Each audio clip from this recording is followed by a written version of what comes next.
শুভ দুপুর বন্ধুরা। আজকে মঙ্গলবার, নিরামিষ লাঞ্চে মেজো কি আছে দেখুন। আজ আমার তো উপোস আছে। মেয়ে আর বাবার জন্য ভাত, গরম ভাত রয়েছে, বিউলির ডাল,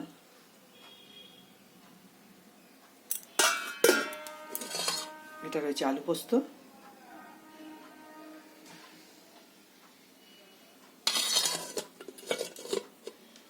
শিম আলু ভাতে,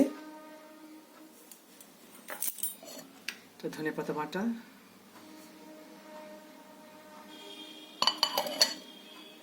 আর এটা মচমচে করে ধনে পাতার বড়া। এগুলো ডাল দিয়ে গরম ভাতে খেতে খুবই ভালো লাগবে। আপনারা ভালো থাকবেন, সুস্থ থাকবেন। আমার রান্নাবান্না যদি আপনাদের পছন্দ হয়, লাইক, শেয়ার, সাবস্ক্রাইব করবেন।